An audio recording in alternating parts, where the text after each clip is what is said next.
the stream early, so I made the live early. Lord, I'm gonna have to delete this shit. What? Twitter. Why? Hard to see some shit popping up here.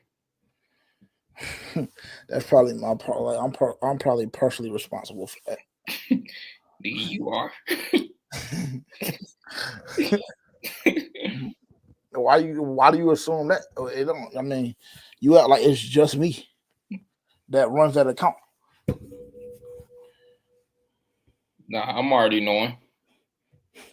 Yeah, like both of y'all though. Yeah.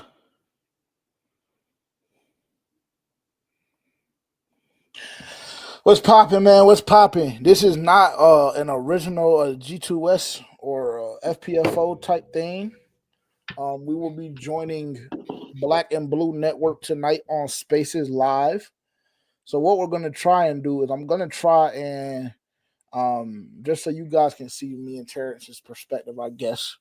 I'm gonna try to share my screen once we get into Spaces itself.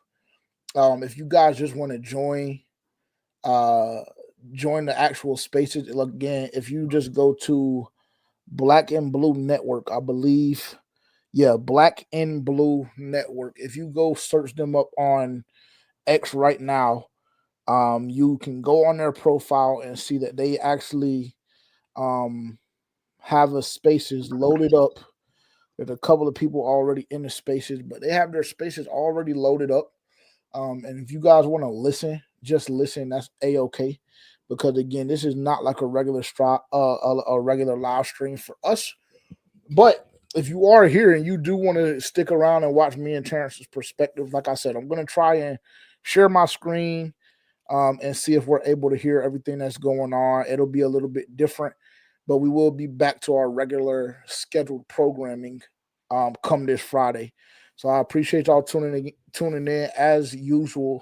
As always, if you haven't already, make sure to like, comment, subscribe, and turn that bell notification on. If you're watching on YouTube, if you're on X, then you can head over to the spaces now because that's where we're headed. Again, if you just want to see our perspective, then that's cool too. And y'all can just, stay here because I see a couple of people joining here as well. So that's what we have going on tonight. Again, appreciate y'all tuning in. I'm gonna try and pull this spaces up and see if we can get things kicked off, and we'll go from there. Hey, Terrence, mute yourself if you don't mind, brother.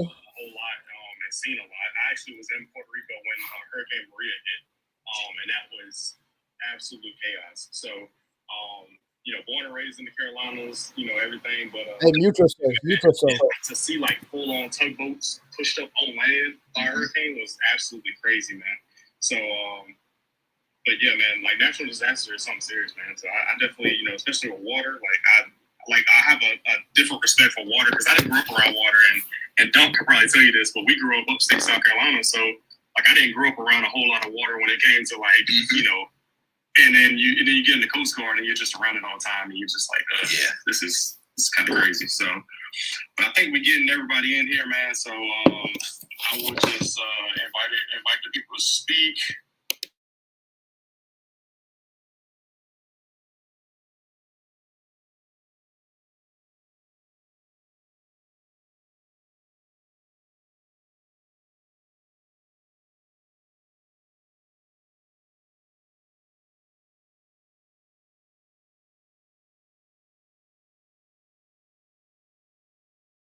Okay, I got him. Cool.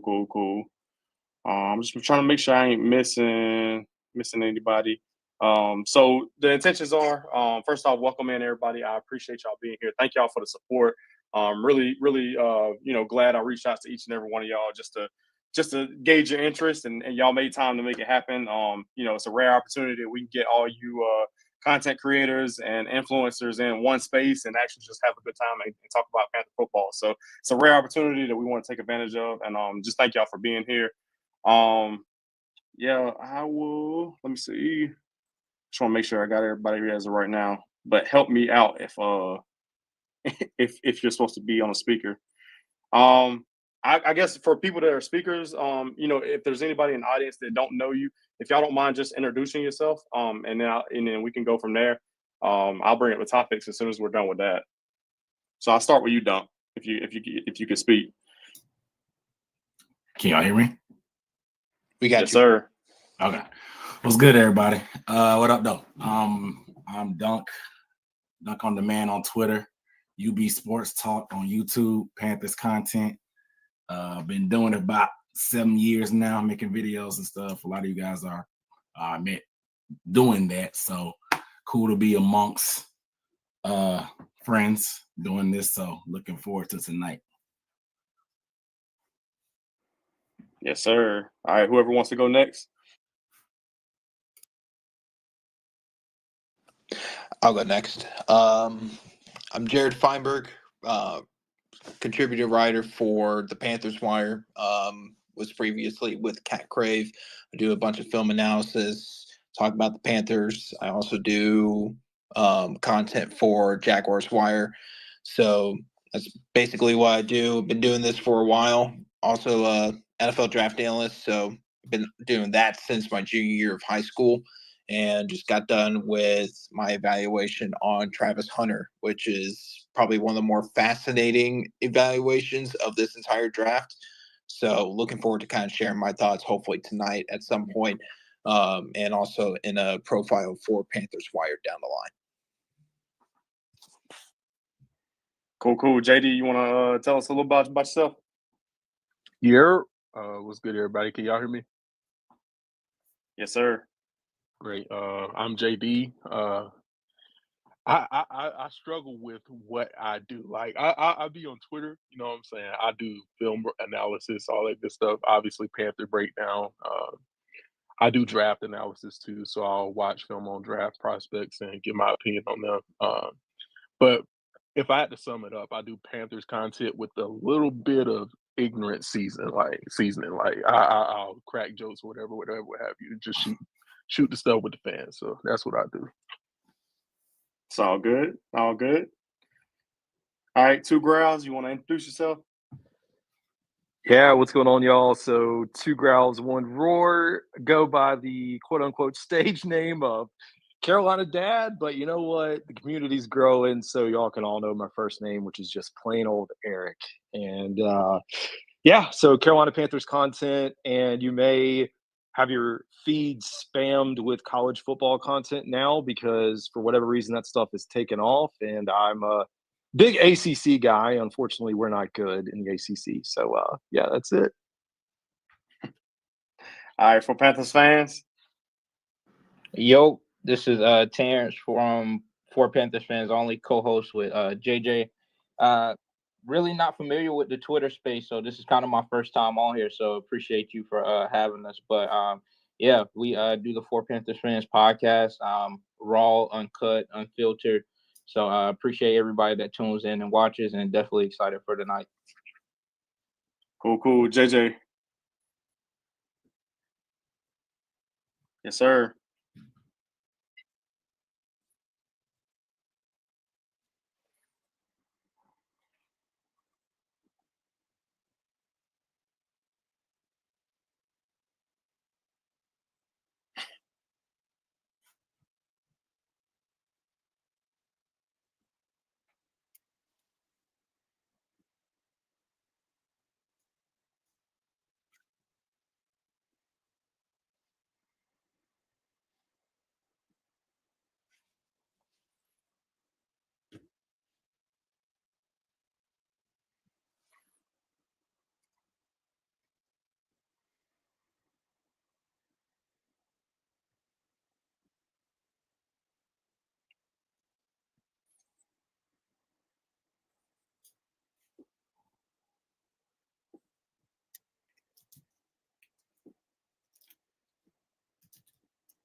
Absolutely. And I think we rounded out with Carolina Blitz. Hi, my name is Vashti Hurt. I am founder and editor-in-chief of Carolina Blitz. We cover, of course, the Panthers. That's probably our primary beat, as well as Duke, UNC, NC State football and basketball. I want to shout out one of my writers, Janelle. I see her in the space, who does great work for us on CarolinaBlitz.com, where we post our written content also on all social media platforms. And you all also may know me as one half of Quick Blitz, and we do a space during halftime and then during breaking news for Panthers fans. So yeah. Cool. Well, I appreciate every last one of y'all being here, and willing to do this with us. Like I said, we want to take the opportunity to bring y'all together and just kind of hear y'all thoughts on a few things. We're Black and Blue Crew. Me and actually somebody that probably y'all familiar with on Twitter, Stilo. Is pretty, active around talking to people. Me and him started a community. It's actually like a Discord community, but we just talk everything Panther, do watch parties and stuff for the game. So it's a cool spot if you're looking for somewhere just to hang out. And not be alone on Sundays. So that's my plug. As far as what we're trying to do tonight, I got 3 topics that I'm gonna just throw out there, and then I'm gonna let y'all kind of have at it. Each one of y'all can answer. And then we'll try and keep it as short and sweet as possible. I know some people got some other things they got to take care of. But again, thank y'all for being here. Just some ground rules. I know I don't have to really tell most of y'all that's speaking what the ground rules are, but just staying on topic, respecting the other speakers, not cutting people off. Opinions are good, but we all love facts around here, so we're gonna fact check you on them opinions. And then I know my boy said he likes to keep it X-rated, but for tonight only, we're gonna keep it PG. All right, so no derogatory language. Let's just keep it family friendly in here. So I'll just get straight into topic number 1. So, and whoever wants to just take it right off the bat, we can go there. So what were your expectations coming into the season? And has this team either met those expectations or kind of didn't meet those expectations leading up into the bye? Anybody can take it from the top.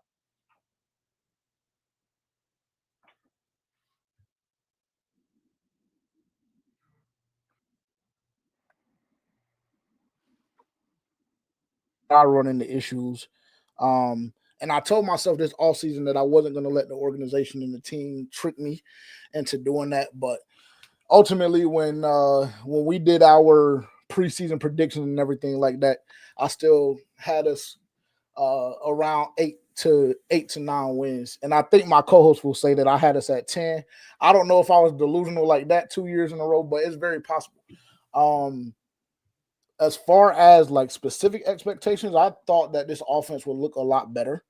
I will say Chuba, for me personally, has overperformed and overachieved kind of the bar that I had set for him. So that has been definitely fantastic to see. And I'm excited that he got a new contract because I think that he kind of personifies what we're trying to build in Carolina and Charlotte. So shout out to Chuba for that.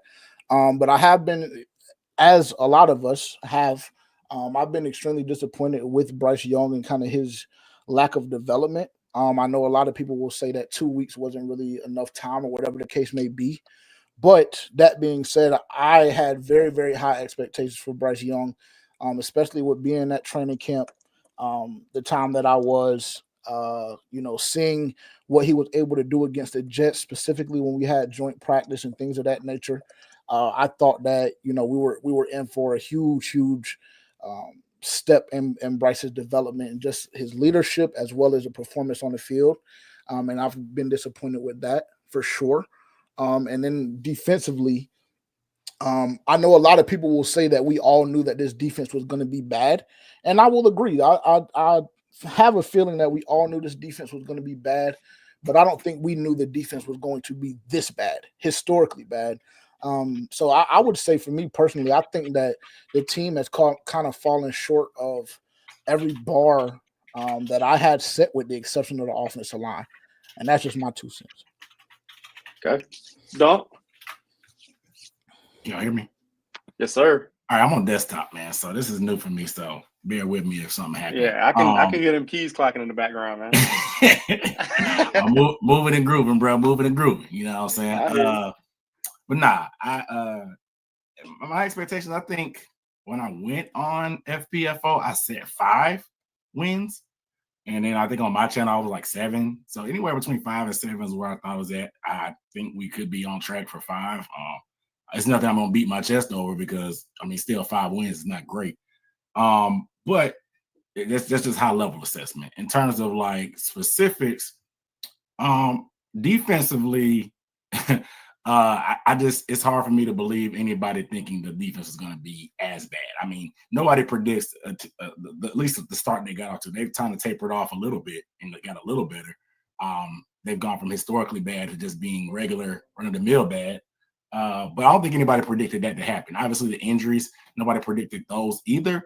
But there's just things that are happening on the field that you would expect to be corrected in terms of just a fundamental standpoint and stuff like that. I mean, we were sold on let's bring in these vets that have experience with the system. That way the learning curve is not that steep, but the curve, we're still coming around that curve as we speak. So it's just defensively, I've been very, very disappointed. Most of the numbers are bottom, like last, if not bottom tier in most significant categories. There has been an uptick in turnovers, which I think has kind of made some of the efforts feel a little bit better than they were. But defensively, I've been disappointed overall. I'm a little stale on where we are in terms of just the type of system. We'll talk about future, I guess, later in terms of what we do with coaching and the system and philosophy. But they have not met my expectations defensively. Offensively, I expected a struggle. I knew we had a first-year play caller. I knew we had a rookie that had a lot of a former rookie, I guess, a sophomore quarterback that was going to be learning as we go. So I knew that relationship was going to be very, very fluid, but I didn't expect it to be as bad. And I was actually a defender of Canales not playing Bryce in the preseason just because I just didn't see any data that said one way or the other that it was required. And what I saw in training camp and the joint practices, I felt comfortable, like going into things there. But in hindsight, obviously, if it was going to be that bad, you would expect them to play in preseason, kind of work out some of those early season kinks that was done. Nevertheless, where we gotten to now, the offensive line has definitely lived up to my expectation. Chuba has actually exceeded my expectation. I'm one of the biggest Chuba fans in the world. I did not see him having this type of start, but I'm happy for it. But overall, I think they've kind of met my expectations for the most part, a high level, but specifically, it's been a mixed bag. Okay, so you still set on those 5 wins? I mean, 5 would be ideal, but just looking at the schedule, the Cowboys may be the only one. Maybe you can knock off the Falcons because they're playing around right now. But I can see it. 4 to 5 would be, I guess, great down this stretch. The way the schedule looks at this point. So let me ask you this. I got 2 questions for you. Yep. Do you want them to win more games to put us in a better position for our culture, or do you want them to kind of settle out where we currently are for draft picks? What would be your lane? Nah, I get it. And it may sound weird, but I don't care if that's what it says. I care about the outcome, and I want to win and stuff like that. But like, if they lose, I'm not saying tank. So let's get a better draft pick. And I'm also not saying like don't win out. So we may not have a chance for the division. You know what I'm saying? If we somehow miraculously turn around and win the division, I'm not going to be pissed. And if we lose out, end up getting a top 5 pick and end up getting a blue chip player, I'm not going to be like, you know what I'm saying? I'm not going to be just jumping, like doing backflips. I kind of taking things as they go on a week-by-week basis. But if I'm at the game, I'm cheering for a win. Most times on Sunday, like I can't flip that switch. I'm going to want us to win regardless. So that's just absolutely. Kind of where I'm at. All right, so last question on that topic for you. Will we see the captain hat again this season? Hey, if we don't beat the Cowboys, man, I'm going to know something. That's all I got to say. If we don't see it the Cowboys week, that with no pun intended, that ship may have sailed. But all right, yeah. The captain hat might be done for the season. All right, Jared, you want to take us up next? You want me to repeat the question, or are you still good? I don't think this team has met my expectations, especially heading into the bye. I have been impressed the last 2 weeks with how they performed in terms of just pure effort, especially on both sides of the ball, and especially against the Giants. That was a fun game to watch. Some frustrations, of course, with play calling on the offensive side of the ball and the run defense. But overall, like, no, a lot of what has happened this season, I did not expect. I did not expect this defense to be as bad as they were. I wasn't expecting Bryce Young to be benched or even to be as bad as he was to start the season. I wasn't expecting Chuba Hubbard to have the type of season he's having, which has been a terrific outcome to this season with the way everything has played out, earning the new contracts, being kind of the example of what keep pounding and what this franchise is about, especially from a historical impact. Overall, offensive line wise, I've been impressed. I would say they've overachieved in a lot of ways. I was expecting them to, improve, show growth throughout the season as they continue to build chemistry. But from the jump, they've been great in pass protection. They've been just outstanding in the run game. One thing that I've been impressed with overall is for losing Austin Corbett, they've been able to show that their depth can come in and make an impact in a significant way, to the point where there's an actual conversation of whether or not to start Brady Christensen or Cade Mays at center this week, in which both players have shown great tape in their respective starts. Of course, Cade Mays getting the start this week, but overall, I just, the expectations for me weren't met. But there's 7 games left. I do think that they could maybe get 2 or 3 more wins if Bryce continues to progress, defense continues to make clutch plays late in the games. Been very impressed, and also Jonathan Brooks. Really excited to see his debut this weekend and going forward, see what type of impact he has on this roster. All right. JD?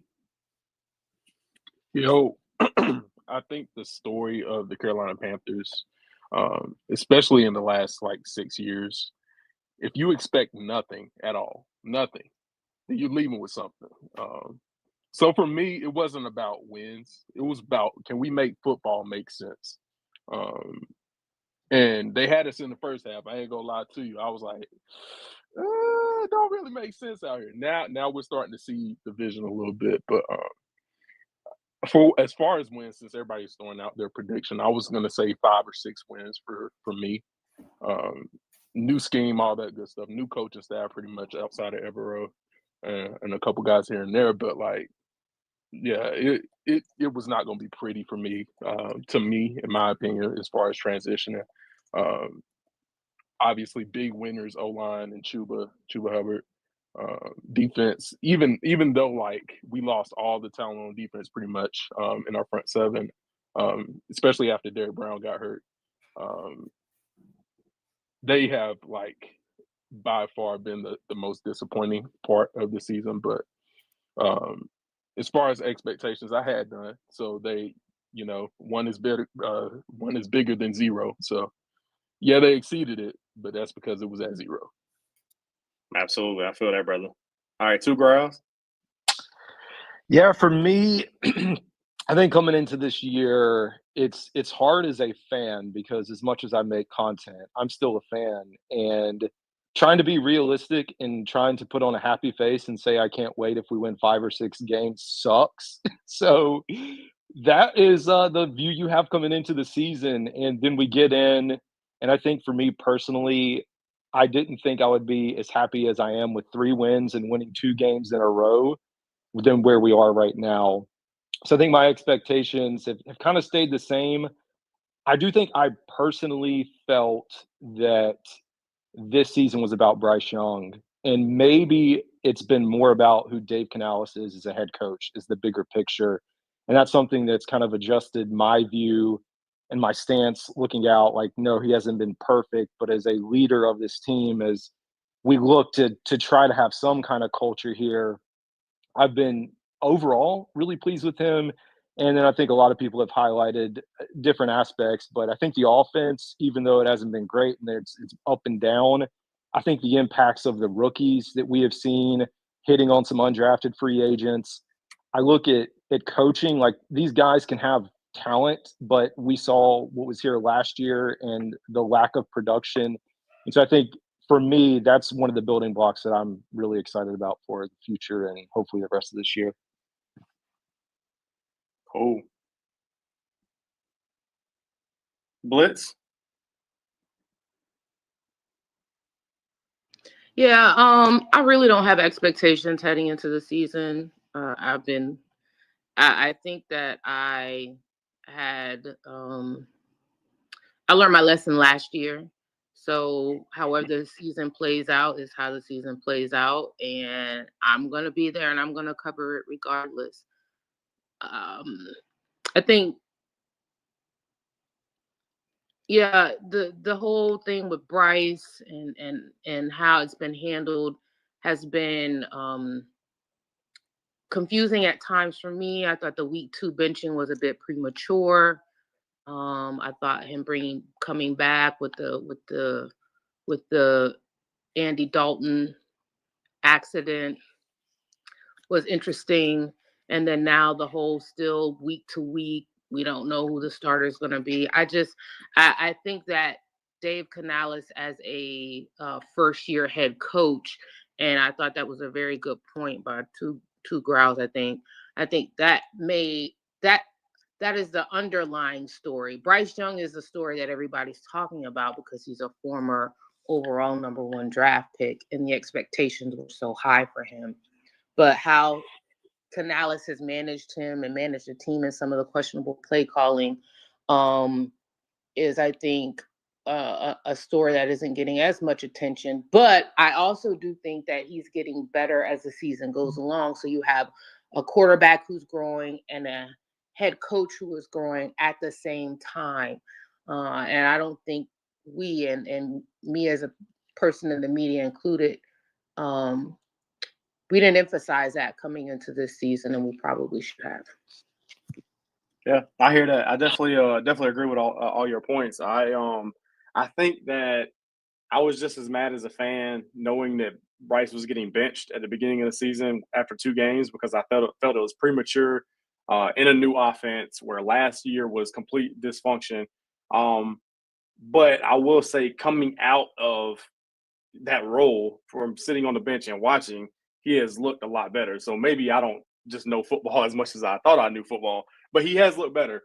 So maybe that was the right call. The week to week basis, I'm not a big fan of it. I think that he has proven the last 3 weeks that we at least need to figure out what he is by the end of the season, so we know where to go as far as free agency, as far as the draft next year. Because if Bryce is your guy, then you focus on a lot of the other key areas on this team, and you don't have to worry about the quarterback position. But right now, we still don't know. I mean, he sat out for 4 or 5 games, and we're still up in the air of whether or not he can play this level of football in this system. So I think that's the biggest question mark. So I think I got everybody. I'm gonna if I didn't, let me know. Yeah. So Okay, gotcha. yeah. I had us going like around 7-10 going into the season, and my co-host did have us going 10-7. I know he tried to get that off earlier. I done made so much money off of him this year. I know that sounds crazy, but anyway, like the offensive line has really exceeded my expectations. For some reason, I just didn't think they were going to be as good as they were, but that kind of makes me excited going into next season. And then I also love the fact that we've been able to see a lot of progression out of like Jalen Coker, Xavier Legette, Jatavion Sanders. I think even with like a 3-7 season at the moment, like there's still a lot of players that have flashed, and gives me hope going into next season. And then the defense has been terrible, but I still think that there's guys on the defense that have flashed, and like I could only imagine like what the defense will look like if Derek Brown stay healthy, if Shaq stay healthy. And I know there was questions in like the secondary, obviously, with Mike Jackson and stuff like that, but I think that he's played really well this season for what we have. So I'm excited going into next season. I know this season is kind of like a wash in a sense, but at this point, I just kind of want to see progression. And for everybody's sake, I really hope that Bryce is the guy. He hasn't lost us any games the past couple of weeks. I also don't think he's necessarily won us any games, but I still want to see his progression and see what we have going with him next year. So cool. All right, I'm gonna move to the next topic, and this is kind of just to bounce off that one. So what are your expectations coming out of the bye week for the rest of the season? And since we are in the holiday season as well, what is 2 things on your wish list for the upcoming off season? We'll start with you, Dunk, because I know you got some plans. My expectations come out of the bye. I want to see, obviously improvement. That's all we can hope for on a week-to-week basis. But there's some things I think that you can be excited about. Obviously, the return of Thielen, whether people like it or not, the old vet, the debut of Jonathan Brooks, the prized second-round pick, RB1 from this past draft. Obviously, you get a little bit more DJ Wanham on defense, seeing what they do in that capacity. And then obviously the insertion of K Mays with Ike Ekwonu. I think the difference between K Mays and Brady Christensen is just a level of physicality and nastiness brought to the running game. I think Brady is a fine offensive lineman, but you can just see in terms of getting movement at the line of scrimmage, K Mays just seems to fit that bill more with the rest of the group. I think from left to right, most of the guys have some nastiness. Hold Taylor Moton from a standpoint, but he's still not knock against him. He just doesn't have that level of nastiness in the run game like the rest of the group. But from left tackle all the way to right guard, there's just an identity there that it makes sense why Cade would be inserted. So you can lean on that and look at that and be optimistic about that, just to be curious. It's more of a curiosity standpoint, and give you something to be excited about to see how this team looks from that standpoint. My expectation, though, I don't want to see them compete, man. Like this is the NFL, man. This is not college football. The talent gap, it's not as large as some may think. And a lot of these games are close these days. If you don't make dumb mistakes, you don't shoot yourself in the foot, and you're smart in managing the game, you can hang around with a lot of these teams. You can compete, you know what I'm saying? And the ball is not round, so it can bounce your way sometimes. You may knock somebody off. The Panthers are always good for winning one of them games that we have legit no business hanging around in. So I would love to see one of them. I mean, if it happens Sunday, Lord have mercy, who knows? Some delusion might kick in. The captain had his back, baby. Yeah, I mean, the delusion might kick in at that standpoint, but that's just what I'm thinking. Just compete, man. Really, what it is, just compete. Don't look like we belong on the field, and continue to prove that we're not in the basement anymore. We may be back to being Panthers bad, but we ain't no bottom tier organization that every time you turn on a national sports channel, they're talking about how bad we are. You know, we caught so many strays leading up to the past 2 weeks. It's really been crazy. So I'm just trying to bring a little bit more respect to that and just kind of build some momentum in the backstretch to hopefully roll that into next year. Was there a second part to the? Your two items on the wish list for the offseason. Oh, 2 items. Man, get this defense right, dog. Let's get some blue chip talent here. I think getting these young guys involved, we found out we actually have contributors. So I think that's a good step. Not necessarily building blocks, but we have some contributors. Let's find some building blocks, man, in the draft. I don't think we're going to be able to spend as hefty as we did this past offseason in terms of that. And I really don't want them to in terms of just being that. I mean, I guess the level of money I guess they spent on the offensive line, but I mean, obviously just be wise. But I want to see them draft and develop some talent. That's really going to be the only way we're going to dig ourselves out of this hole. Getting contributions from the guys we have in this class is a huge step. Like I said, none of them don't look like they're going to be perennial Pro Bowlers yet, but you at least know they're contributors and they can be depth pieces. And the lack of depth, because of the lack of good drafting the past few years, is really what has us in the scenario. So I just want to see them continue to build on that via the draft and get some blue chip talent in here and get some building blocks on the roster. Absolutely. All right, Jared. I'm going to side a lot with what Duncan was just talking about. I kind of want to see the Panthers continue to show they're competitive, even against teams that seem to have a lot more talent on their rosters than we do, of course. One thing I want to see as well, seeing these rookies progress, seeing them continue to make an impact. Someone asked me for the Panthers Wire mailbag about Jaden Crumedy and what his impact could be. I'm not expecting much from Crumedy, but just to see the rookies getting on the field, getting playing time, seeing what type of value they could have for the future of this franchise is going to be important for this final game stretch. Another thing, I want to see Bryce Young continue to grow. Even if he has one or two bad games, that should not mean, hey, go ahead and bench it for Andy Dalton. That might mean something different for Dave Canales another time for, or we'll talk about that later. But one thing that's important to me, again, seeing this team stay competitive week in, week out through all four quarters, have a chance to win at the end, or at least defend a lead late in the game. That's something I want to continue to see from this team. I like what I've seen the last two games, especially with Bryce. I think the offense, especially the passing game, has looked better with Bryce under center. And the more they utilize him under center, the more they're going to get production from him, as well as having that security blanket with Adam Thielen back. That's going to be important, especially underneath. Can't always rely on Jalen Coker and Xavier Leggett.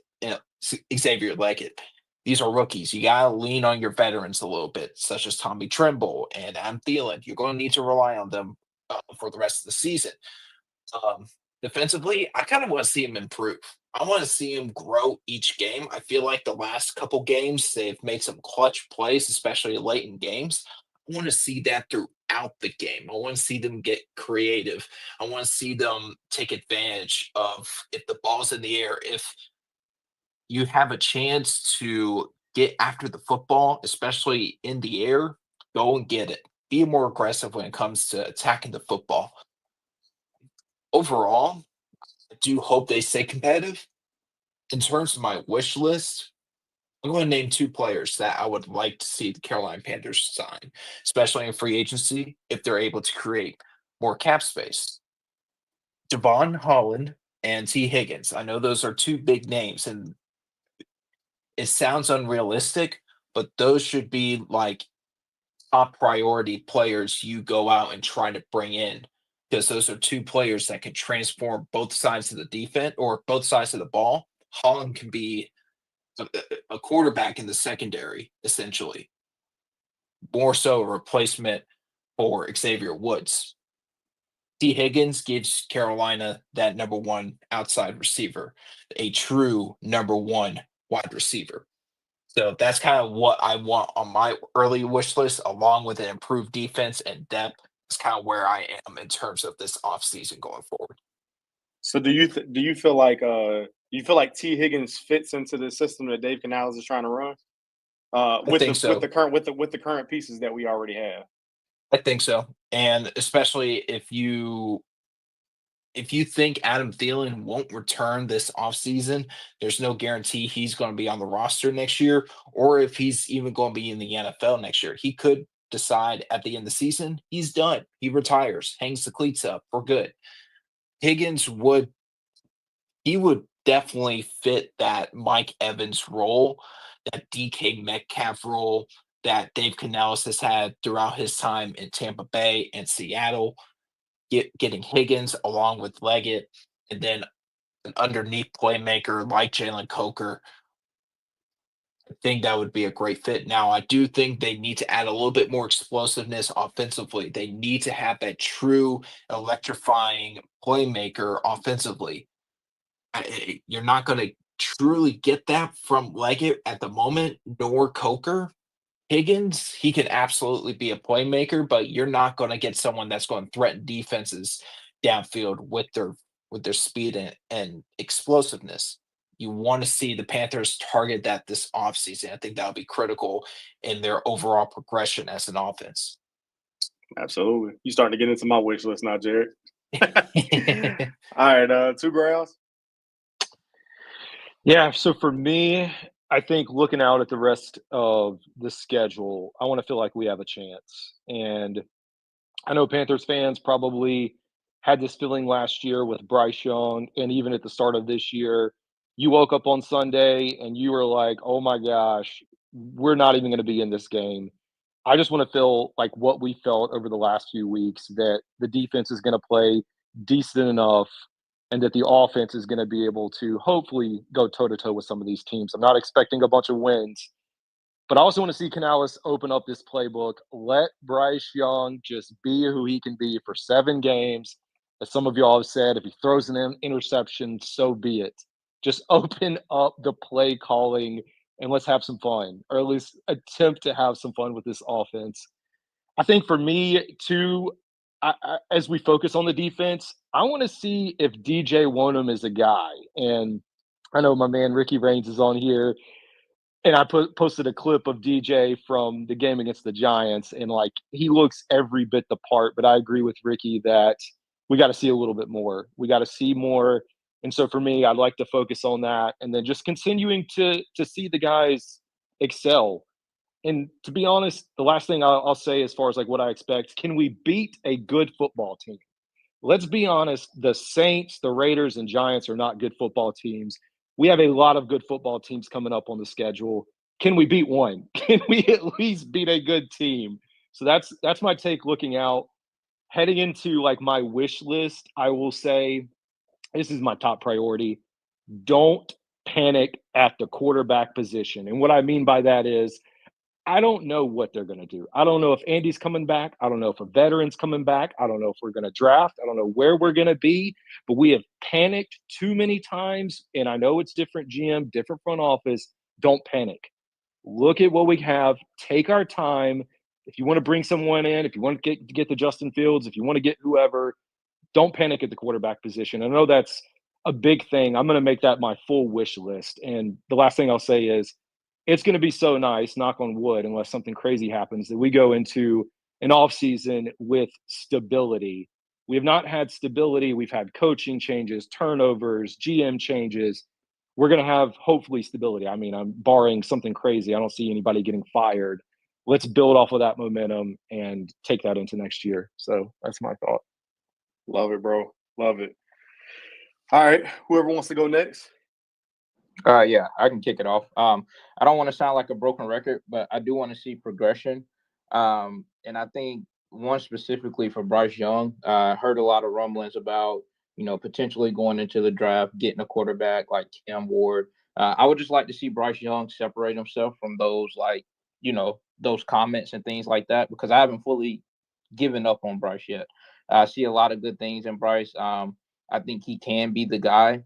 So I would like to see him separate himself in those regards. And then another thing, more specifically, is I'm excited to see Jonathan Brooks, because I think if this team can get back to kind of what we established with the Steve Wilkes era, the short time that he was here, with the Deontay Foreman and Chuba Hubbard 1-2 punch in the backfield, I think that'll open up the game a lot more for Bryce, because, I mean, if you can run the ball effectively, you don't have a lot of safeties and linebackers stacking the box. And I think Bryce will really be comfortable in that set, being able to sit back and throw the ball and kind of pick his targets there. So that's something I'm excited to see. And I guess like overall wish list, I just want us to hit in the draft. I know this is a new regime, second year of them going into the draft, drafting players. I think they did fairly decent this past year in the draft. So I would just like to see them come together and, hit on one of those big time names in the draft. I feel like we'll still have a relatively early draft pick. So just be smart in those regards. I like it. I like it. All right. Whoever wants to go next. I really I don't have a wish list or anything. But I do think it's important for the franchise, or it would be best for the franchise if Bryce Young were to work out. And I think that expectations for him need to be mitigated at this point. Bryce Young may never be that game-changing type quarterback. I don't think that he will be that type of player. But I think he could be a solid game manager. And if you put him in the category of, and don't get mad at me, of maybe a Brock Purdy, who is a decent game manager, who's not going to mess up enough and will make plays, timely plays when it's needed, but they have surrounded him with playmakers, and that team has been successful. If you look at Bryce in that light, then maybe he works out here. I just not sure if Dave Canales is sold on him, but I do think for the franchise, given him still being on a rookie contract, everything that they gave up for him, I just think it would be too soon to kind of give up on him, even if it seems as if they lose and Canales will go right back to Dalton. And if that's the case, then you got to move on from Bryce in the middle of the season. I just don't want them to prematurely or not exhaust all of their options before they decide that Bryce Young is not their guy. Definitely agree with that. JJ or JD, either one. I'll take the lob. Honestly, I get the sentiment of Adam Thielen and some of these guys coming back. The moral of the story for me, it's not even about wins or losses anymore. We are in identification and evaluation mode. And the honest to God truth, youth movement. It's got to be a youth movement. If you have an old guy that does not match the timeline of your team, you should not be taking snaps from a young guy. That's just where we are. And obviously, Adam Thielen is going to help your quarterback as far as timing, having a quick release. We are not in dire need of competent receivers right now. Our receivers are not out here just, wetting the bed or whatever. But for me, it doesn't make sense to take a more younger explosive play option off the field for Adam Thielen, who may or may not be in Cancun next year. I just can't wrap my mind around that. And on an offense that already lacks explosion, you're going to take somebody who may be more explosive than Adam Thielen, who potentially is going to be a contributor next year. Take him off the field to put Adam Thielen on. It doesn't make sense to me. So love Adam Thielen, great 19, I'm saying, good receiver, great route runner. Find a player that can take the top off the defense, and you don't have to wait till the offseason to do that. You've got Devin Tompkins out here running these little screens, and I don't know if y'all seen it, like in motion. Like this is like an arena football. Like I'm gonna run full speed, and if you want to go ahead and test us about playing cover 3, then great. We go take a scene. Pick your poison. That's the type of stuff I want to see. Like, I don't want to see, okay, here comes Adam Thielen. Now we got to get him the rock. I don't want to see it. I'm tired of it. I don't want to see it. Miles Sanders, take a seat, my brother. Like, that's just where we are as a team. It doesn't make sense to try to get these guys back on the field. As far as defense, obviously just stabilizing. I want to see some improvement. Don't want to see all that mess we were seeing in the first half of the season. But as far as wish list, I'm a name drop. Like I told y'all, I'm a draft guy. Like I know people are gonna question the scheme and whatever, but Mason Graham makes this scheme a whole lot better in the sense that you get Derek Brown back, and obviously it's assuming health, all that cool stuff. Derek Brown is going to draw attention. Now you're asking Mason Graham to be the guard or tackle 1v1. Like that's just great. That's great. I love those numbers. I love those odds. Especially Ashawn Robinson. I think he's got signed a 2-year deal.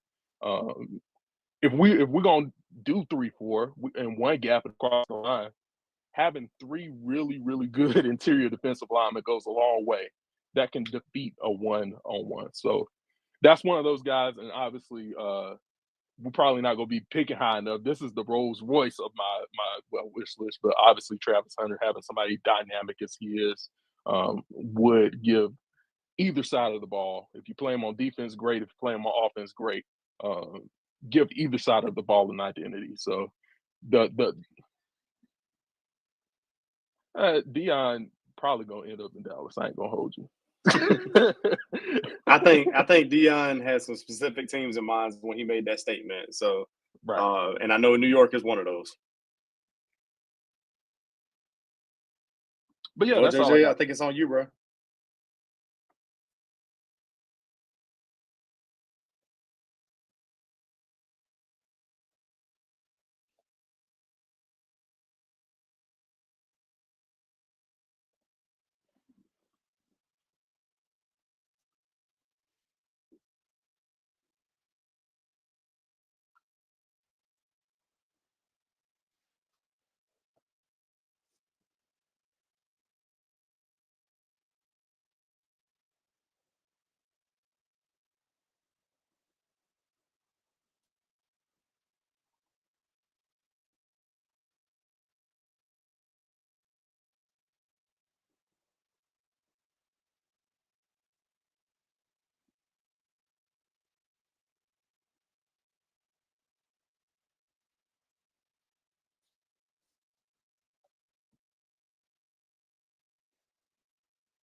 minimum. And then you bring Adam Thielen back. So I think that Sunday we're going to see a lot in terms of kind of what this offense will look like as it pertains to a rep share. But honestly, if I don't see Adam Thielen anymore for the remainder of the year, for me personally, I'm fine. If I don't see Adam Thielen for the rest of his career, for me personally, I'm fine. I really didn't like the way he handled himself in the media this offseason. Didn't like what I saw at training camp as far as, just the interaction with the fans and things of that nature. For me personally, it goes a little bit deeper than just what I'm seeing on the field because, hey, look, 32, 33 years old, had a 1,000-yard season. He was Bryce's security blanket last year. That's phenomenal. But, hey, if you don't want to be here, then we don't need you. That's kind of how I'm feeling about it at this point. And I know a lot of veterans, at times have stopped by just and used it kind of as a stepping stone or whatever the case may be. But look, Adam Thielen's time with the Carolina Panthers is up. Our fan base and our team and everything around the Carolina Panthers will be 10 times better when he leaves. Simple as that. What else? As far as my wish list goes, defense. We had a conversation about this on FPFO, I want to say maybe 3 or 4 weeks ago. Just because we were down in the dumps transparently and just kind of looking at what things potentially are going to look like this offseason and heading into April and things of that nature. And, I said that I believe people would be crazy if they thought that in any arena we should go offense because I just simply don't believe it. I mean, yes, you're going to want to get a receiver potentially, maybe in the 4th or 5th with, multiple picks in each of those rounds. But those first, second, third, to me, it needs to be defense. It needs to be hyper focused on defense. When we look at the big board, when Blueprint drops, I'm personally going to pause it and look at the list and make sure that I see nothing but defensive players in that first, 25, 30, whatever the grouping is regarding that. So that's what my wish list is, just defense. I want to get better. I think, like Terrence mentioned a second earlier, with a dynamic run game with the 1-2 punch, like I believe we are going to have with Chuba and Jonathan Brooks, and you couple that with a dynamic defense, I mean, that to me is Carolina Panthers football. That's what we've known. And so when we have the conversation about Bryce Young and things of that nature, we don't need him to be anybody but a Brock Purdy, like Vashti just referenced earlier, because you have that run game and you have the defense to support it. So I'm 10 toes on defense. That's all I want to see as it pertains to the draft. With the signings, I would love to bring T. Higgins in. I think Jared made a couple of great points regarding kind of how he fits in the scheme. And then also, whether you go Bryce or another young quarterback or whatever the case may be, you have a guy that has the ability to be a true wide receiver one, which is what they tried with Deontay Johnson. And obviously that didn't work out the best. But nevertheless, that kind of feeds into that same kind of thought process and ideology. So that's what I'll say on that front. And then as far as expectations for the remainder of the year, I believe this team has made strides. I know somebody mentioned earlier that I think it was 2 Growls, that he wants to see us beat a good football team.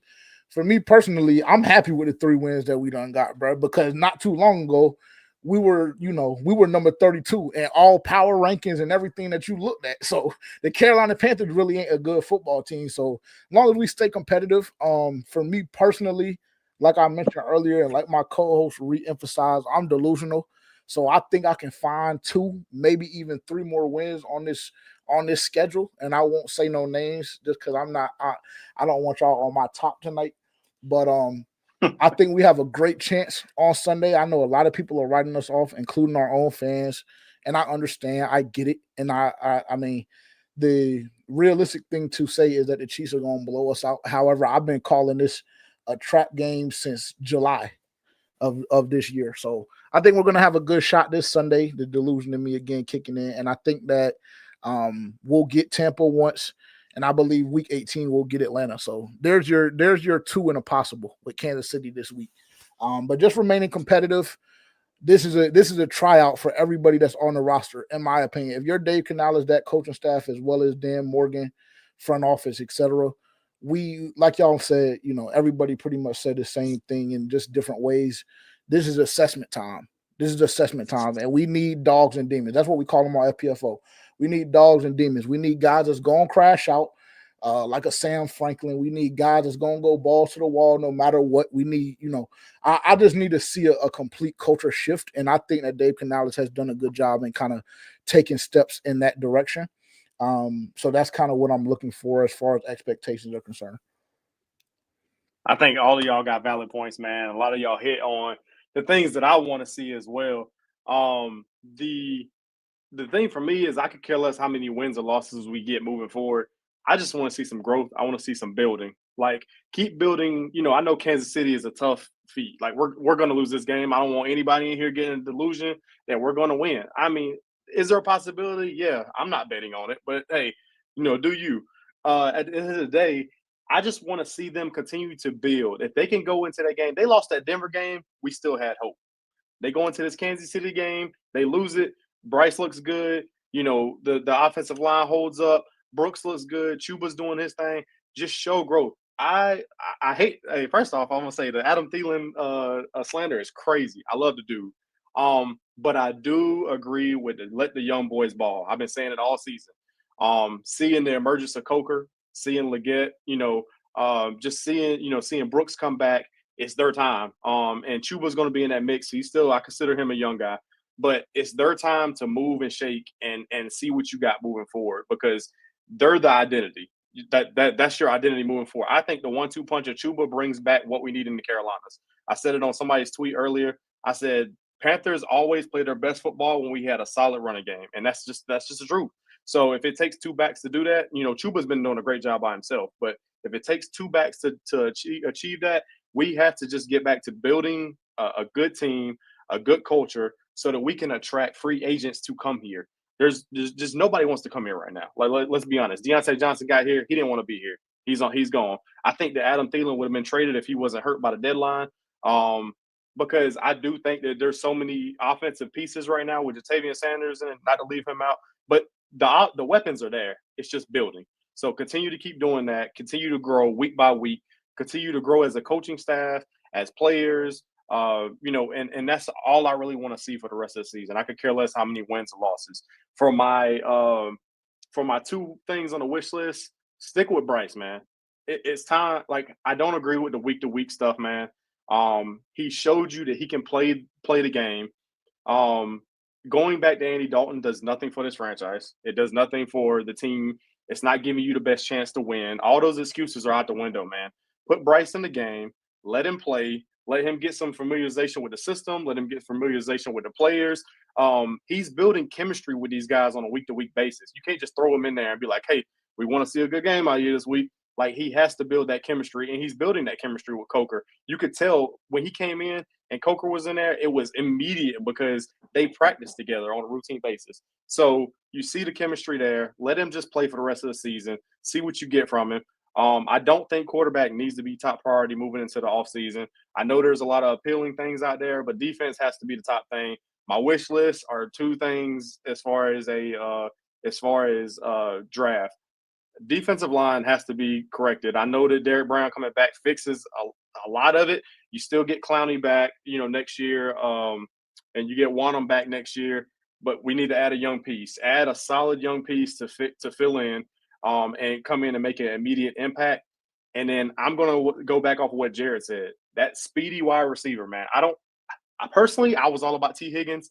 I'm not about T. Higgins anymore. I don't know whether it's free agency. I don't know whether it's the draft. I'm not a big draft person. I don't start looking at that until later on in the year. But that speedy wide receiver changes a lot of the game. It changes the offense. It stretches the defense. And that's what we need in this offense right now. Like, Leggett is the big guy. He's going to win the 50-50 balls. Coker is the fundamental guy, just like Adam Thielen, who you can rely on to throw the ball to, get those hands. Has he had some drops? Yes, but he's still a young guy. He's going to find that, and he's going to be a reliable source. Jatavian Sanders has become a safety blanket for Bryce Young, and I think he would be for any quarterback, to be, as a matter of fact.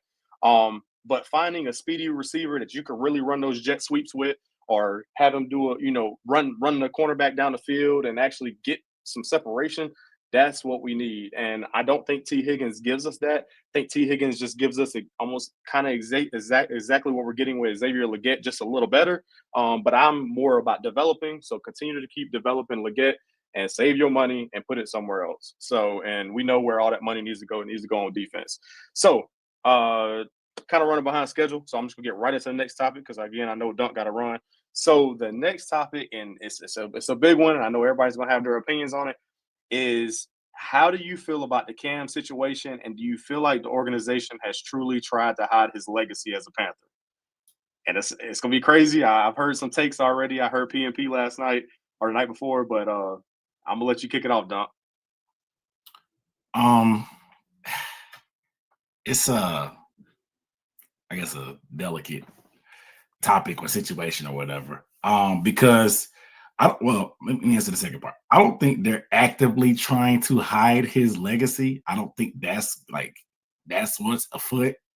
Could they do more? Hell yeah. Should they do more? Hell yeah. Like to me, it doesn't make sense why they wouldn't. But I just feel like there's other things afoot. And I don't know David Tepper personally. I don't know Cam Newton personally. So my opinion doesn't hold a ton of weight per se. But it feels like maybe there's some I guess egos at play. And I don't know. He said he has no issue with David Tepper. There's somebody else. It's hard for me to feel that there's somebody in the building that would have the power to keep Cam away in spite of David Tepper having no issue. Like maybe Cam is saying that I have no issue with Tepper, and maybe Tepper has an issue with him. I don't know. So and unless it's Nicole Tepper that has an issue with Cam. I don't know. I just feel like that would be the only person that could overstep Tepper and just be like, hey, keep Cam away for whatever reason. Now I hear the retirement argument or pushback saying that he's not retired and this, that, whatever, but I know the technicality there that he is technically retired, even if he hasn't turned in his papers and all that stuff. I'm sure there's some business standpoint that they have to come through, especially with Cam being knee deep in the media space now, and with the NFL having its own media rights that are probably hard to jump through in terms of the hoops. So I know there's a lot probably going on that we don't know, but it's just not a good look. You know, I know a lot of these people probably listening to this, for better or worse, they're Panthers fans because of Cam. And that's just how it is. You have these type of players that build the fan base, whether you want to call them bandwagons or not, or stands or not, they're here. It doesn't matter really how they got here. They got here because of Cam. And like I said, that's a big part of the fan base, whether you like it or not.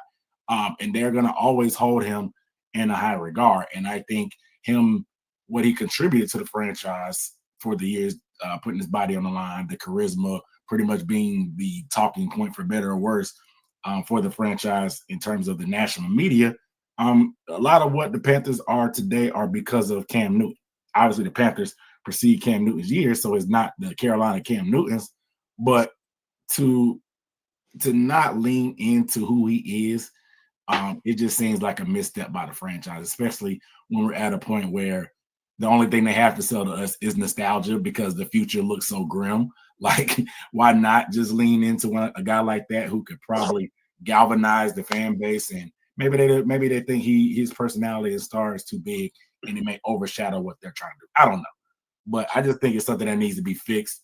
I don't know if one side is blameless or the other, but I just think that they need to fix it. I think it's for the betterment of the franchise going forward. It would behoove them to mend fences and make something going forward that fans can be proud of and be happy about. Yeah, I mean, you just went to Germany. You know, like how great would it have been to have Cam there? You know, as like I love Luke, I love Thomas Davis, I love Steve, I love all the legends, man. But we are talking about the greatest quarterback to play for this franchise, and his energy is electric. It doesn't matter if it's on the football field or just in person, And you were there. Like, what do you think it would have been like having Cam in that moment? Obviously we walked away with a win, but that just the impact of the fans and the ownership. Like, what do you think it would have been like?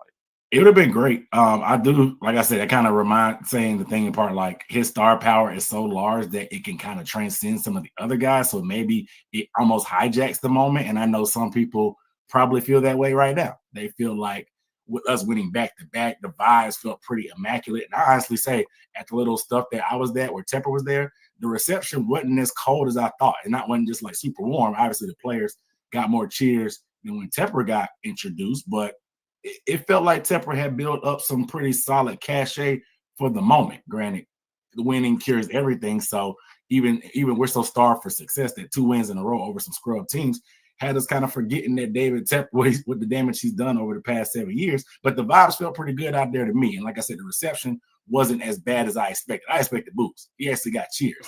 So it felt like him drinking the beer, getting with everybody around, having the ex-players around. It felt like the vibes were building. And I know some people feel like Cam can be quote unquote selfish at times. So that felt like him kind of coming in, making it, I guess, kind of, I don't know what to say, I guess stepping on that momentum that had been built by putting out those comments kind of hurt the I guess the positivity that had been built. And so I get it, but I don't know. I think him being there would have been amazing. Of course, I would have loved it, but I just think his star power kind of transcends some of the guys around. So who knows how it would have gone.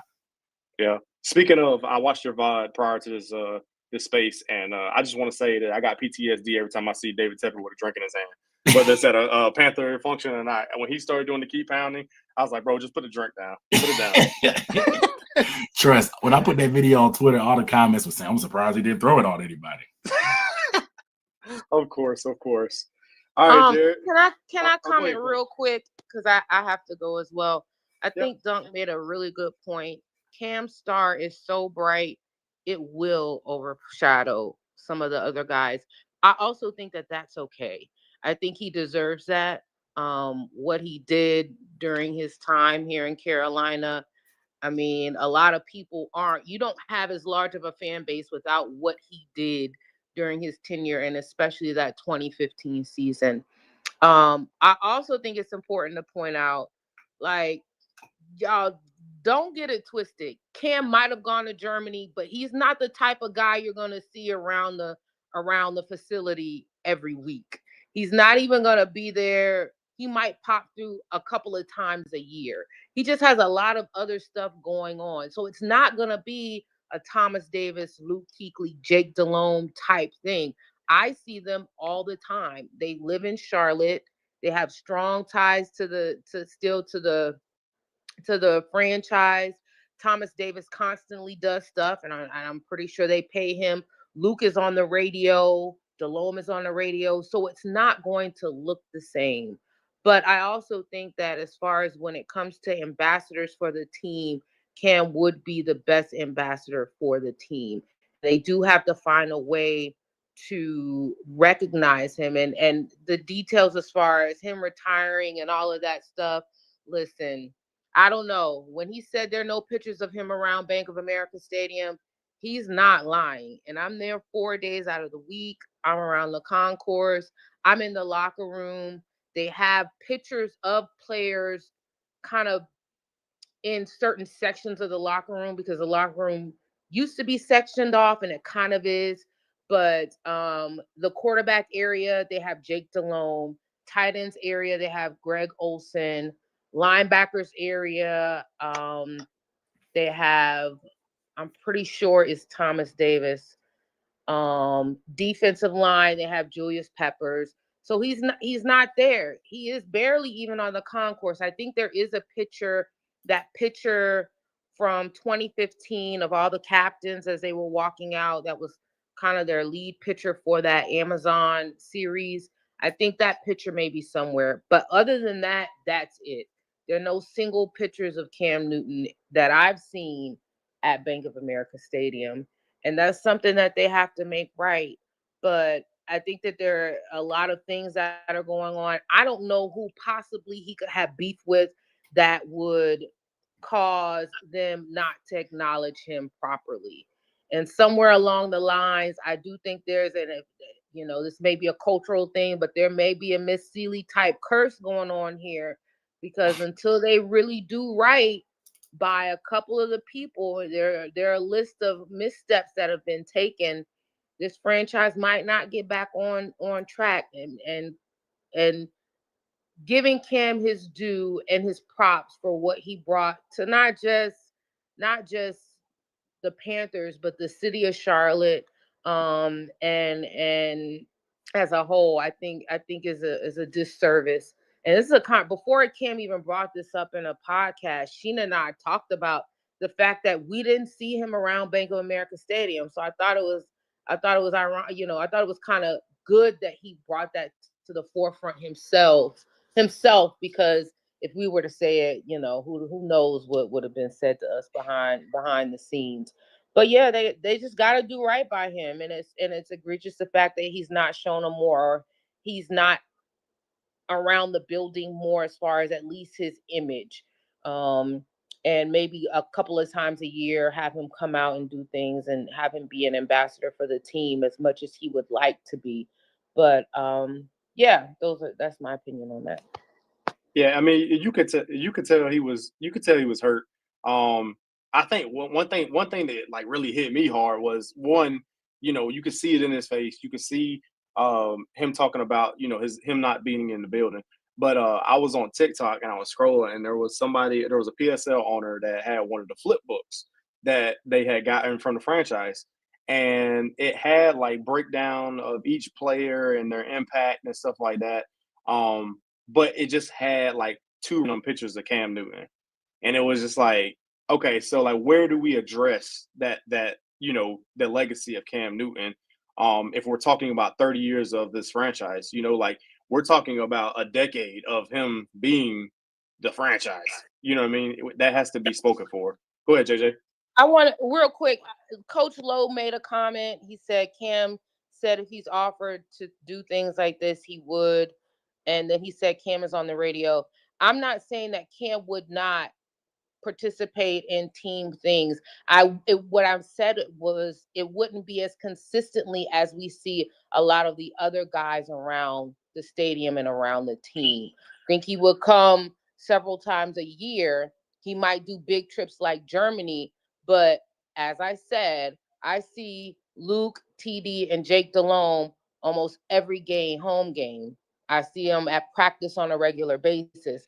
And it's not going to be that way with Cam. So I wanted to clarify that. And I'm done. That, just speaking from my perspective, I don't even think it has to be that. We just want to see him. Like, it just got to be something. It has to be something. And I've been dying to talk about this topic. So cut me off if I get too long-winded, and I'm going to try my best not to, because I know you told me to keep it PG. So I'm going to keep it PG. Keep it PG. Keep it PG, bit, bro. I got you. I promise. But this is extremely, extremely, extremely frustrating for me, bro. And I'm gonna go as far to say that I believe a portion of the fan base is responsible for this as well. Just because I feel like even when I have conversations with casuals, it's just like, the acknowledgement isn't there, bro. Like, and that for me is very, very frustrating, because I've been going to Carolina Panthers games, bro, since I was 5 or 6. First Carolina Panthers game I ever went to was in the Atlanta Dome. And ever since then, I haven't stopped. I'm currently a PSL owner. And honestly, it's just frustrating. And I say that to say that, like, bro, when you pulled up to a Carolina Panthers game when Cam Newton was a part of this organization, the feeling in the city was different. Like, I don't know if y'all ever been in an atmosphere or just a city or whatever the case, where you're just seeing the city or the team or whatever the case may be is, feeling and seeing immense success. But bro, the vibe is different. Like, I'm telling you, as soon as you cross the border and you hit Uptown, the vibe is different, bro. It feels different. Even when when they first started Fan Fest, I went to the first ever annual Fan Fest. Like, it's just different. It's just different. And so the constant dismissal of what Cam Newton did, like Vashta said, for this city and, even more specifically this team, is just nasty work. It really is. It's nasty work. And I see it with fans as well. So it's not just an organizational thing. I think once the fans start to demand from the organization, hey, we need to see Cam Newton around, I think that's when we'll start to see things change. But, when the fans keep letting this be okay, that's what's going to be accepted. And like I said, Vashta, I don't think that we want to see, it would just be unrealistic to believe that Cam Newton would be as prominent of a figure in the, just in the space of just that alumni, I guess, space as a Luke or TD or whatever the case may be, just because you said, or like you said, he has so many things going on with the 7-on-7 and his own media stuff. Now he has to deal with ESPN. He has too much going on, but we need to see something, bro. And it's just very, very frustrating. And like I said, I believe the fans are partially responsible. And once we start acknowledging honestly that Cam Newton put the Carolina Panthers in a completely different realm, I think we'll be a lot better off. And just to comment also on something else Vashta said, yeah, I do believe we're cursed because it wasn't just Cam, it was Uncle Steve too, and there's a couple of other names on that list that I know that you're referring to. But like I said, I don't want to get too long-winded, but the Carolina Panthers have to make this right. And honestly, it pisses me off. So I think I did a really good job at keeping it PG because I really got a lot of other things to say, but I'll save that for another time for sure. Just so y'all know, bullying works. I don't know if y'all Absolutely. know. Hey, It Bullying does works. work. And it I'm not talking absolutely about does. beating up the kid outside of school. I'm talking about you can, as fans, as PSL owners, as people on social media spaces, they look at everything. Y'all remember they changed the logo in the field. They went to black end zones. They see what y'all are saying. So when y'all let things die, then okay, good. Y'all let it die. We don't even have to address it anymore. So bullying works. Exactly. They listen to the fan base. They know what y'all say.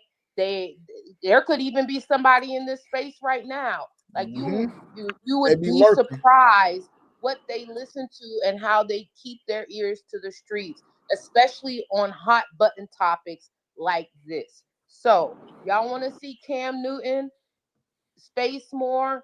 Press the issue as fans. All I'm gonna Absolutely. say is this: there's somebody, nobody that knows that better than me. Yeah, Dave's popping. Yeah. If y'all don't know, this is Dave from PNP. I want to welcome him in. Thanks for coming, man. Yeah, I'm here. I can't stay too long, man. I got two shows in between, but I'm All glad. I good. appreciate the invite. Let's get your quick take on the whole Cam Newton thing. So the question was, do you feel like how do you feel about the Cam situation? Do you feel like the organization is trying to hide his legacy? I think that they're trying to create their new one with the new ownership, but at the same time, it's hard to hide the only NFL MVP you got, right? So I don't know if and I miss what everything that Vashta said prior. I don't know if there's something that obviously might have happened while he came back and while he was there while Tepper was the owner. But I think and me and Shah discussed this last night. I think a big factor of it all is the fact that he doesn't he doesn't bite his lip for anything. And Cam is not tactful, and there's nothing wrong with not being tactful. Cam's gonna say it like it is, and sometimes feelings might get hurt when you say it like it is. I think other players do a better job when it comes to being tactful and being critical of a situation. And Cam, I think the retirement excuse, I'm not buying that. And I felt that's what some folks were saying, and I'm like, that doesn't matter. We know that Cam has played his last down in the league. He indirectly said it. So I don't think that's the reason. I just think it's just a matter of I think there's conversations just need to be had between both parties and they can get this ironed out. Absolutely. I think people just gotta talk. That's it. Whatever it is. I wonder if it came from his second stint when he was in Carolina and just kind of ruffled some feathers. Who knows? Jared, I what you mean, got, brother? the release didn't help, right? Like they did, like the first stint. I mean, they let him go, and it didn't go clean initially, and then who knows what happened in the second stint because he was critical of the organization.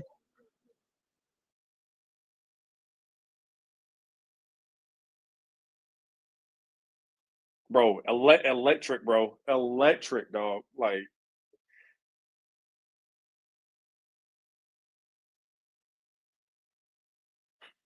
hey, let me jump over to Kev, man. Kev been waiting for a little minute, then we'll hit Jared up. What you got, Kev? Hey, what's up? Sorry about the long wait. I just drove from Indianapolis to Cheyenne, Wyoming. So I'm waiting on them to load up my trailer here. So appreciate you working me in here. Yes, sir. Far as the whole thing with far as Cam, I just say this. I know it's popular to blame Tepper. If I remember correctly, Tepper flew his personal private plane to get Cam back in 2021. So I don't think that is an issue. What's going on, man? Hey, I'm gonna have to come back to you guys. It's all good, bro. We'll move to Jared. So, if you guys have followed me for the last, I don't know, 6 years, you know how big of a fan, how big of a supporter I am of Cam Newton. He changed the franchise forever. He changed the Carolina Panthers franchise forever. He is one of the more influential figures in the sport, whether he's playing or not. He is influential in terms of how the position is played in today's league. You see a lot of not necessarily Cam types in the league, but just the mobility, the out of structure. Cam really, truly brought that on, especially in this century. His impact to this organization will last a lifetime. And I really do hope that that the Panthers and Cam are able to find a common ground, work something out to the point where, hey, we'll bring you back, we'll put you in the Ring of Honor, that type of thing. I would love to see that from this organization. I really do. It does tick me off a little bit that there haven't been any recognition of Cam within the walls of the building of Bank of America Stadium. The only reason why the Panthers have had any sort of relevance in the last 10 to 12 years is because of Cam Newton. Whether he was here in his second tenure or his first tenure, he brought relevance to this franchise. That should be recognized. His accomplishments should be recognized by this franchise. And the fact that it hasn't to this point, it needs to be addressed. And I hope fans continue to push this issue to the organization, to the franchise. Hey, we want to see the quarterback that changed our franchise recognized for his accomplishments, to be more involved with stuff you guys are doing outside the organization, being able to be invited to games, to see what to bring that energy, even if you're on the sideline or in the suite, having him at the games just brings so much energy. I would love to see that relationship fixed, if it's even repairable. I do understand that Cam and David Tepper they may not have the best relationship, but it's more so they have a relationship out of respect for each other. I really do hope it gets figured out. That's kind of my take on it. And, hopefully we see it. Maybe we see it this season. Maybe we see it before the end of the year, or we see it next year.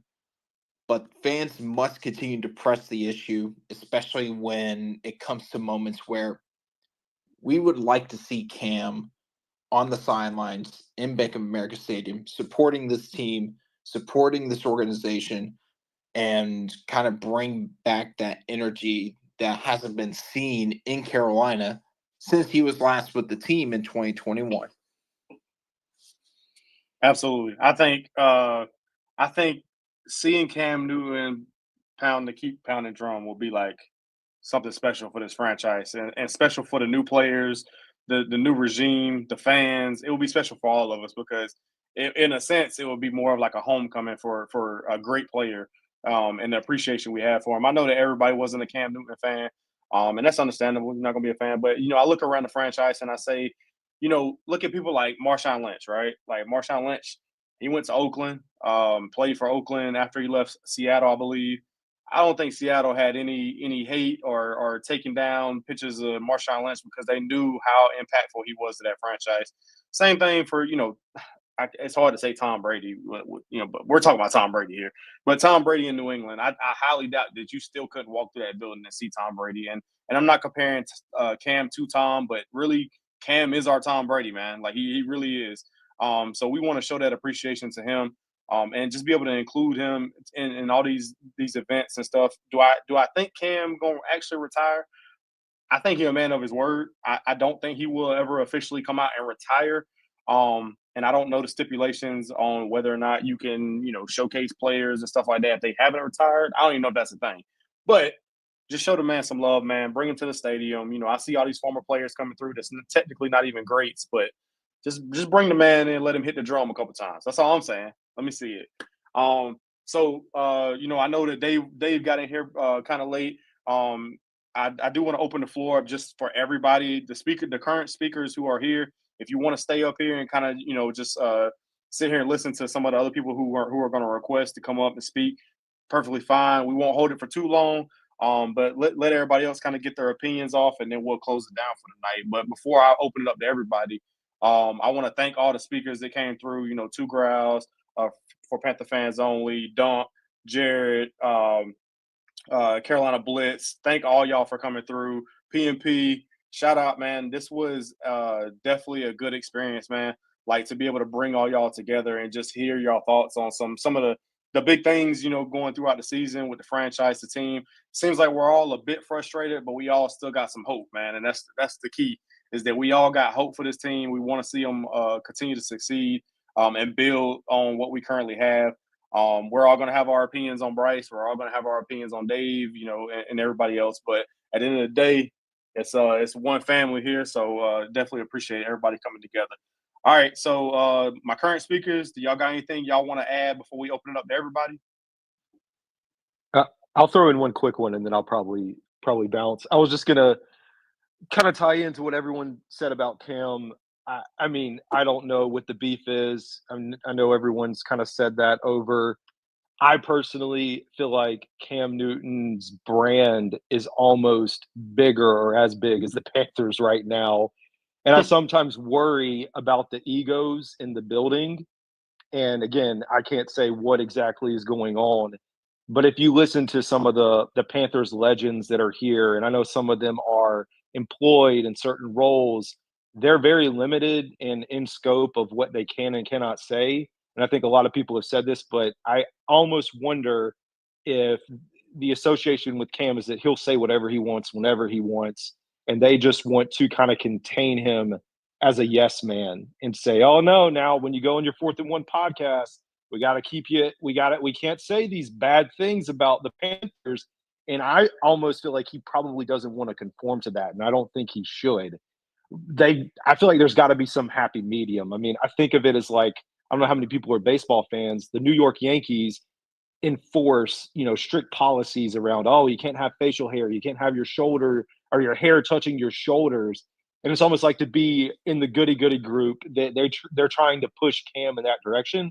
And that's not who he is. And I think it is a perfect time to embrace him, given the state of the franchise and what he can do with his media spot. Like, no, is he going to bring in free agents or anything like that? No. But I just think having him as a centerpiece here, honoring him the way that he should be honored. There's so many fun things you can do, man. Like you look at, and it's no knock on JJ Jansen. I love JJ. I love Cart Talk. But can you imagine iterations of Cam Newton involved with this team, with current players, with coaches doing the things that he's already doing? I think it would just be a nice bow on the Cam Newton era and moving forward. So that's kind of my last take on that. Absolutely, man. I 100% agree. I will say I think Steve Smith keeps it a buck, man. I think Steve Smith keeps it a buck.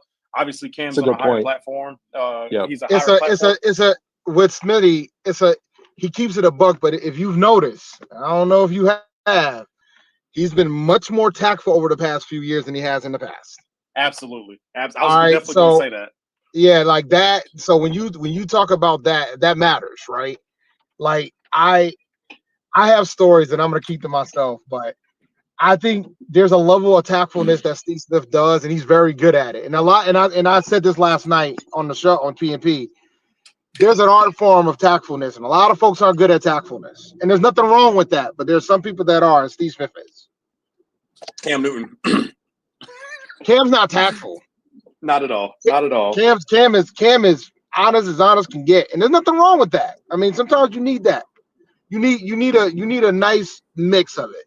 But I do come off that notion that that could be a factor about image protection of the franchise. Because if you consider somebody part of the Legends community, I wouldn't think that you would want folks to be very critical of your franchise if you're going to be part of that. Yeah, and Cam's going to keep it honest. He's going to keep it honest. Yeah. And by the way, man, I just want to remind everybody we're only 2 games out of first place in the NFC South, so keep y'all head up going to this game, please. Yeah. Well, what's crazy is if we're considered a trash team, there's a whole lot of trash teams right now in the NFL because we're right there neck and neck with a lot of them, maybe 1 or 2 games out. But I mean, look, man. I felt this way for a while. It's the Detroit Lions and everybody else, ladies and gentlemen. So it's for me. It's all right. We're 2 games out of the South with 7 games to go. Yep. All right. Well, that pretty much wraps it up for me and the speakers here. So I'm going to open the floor up to any of those questions or anything you want to get off your chest to the public listeners. I'll still be here. I don't know if anybody wants to hang around, but if you want to come up, just request, and then we'll bring you up. Again, just keep it PG and keep it respectful, and then and we'll hear you out, man. So I open the floor up now.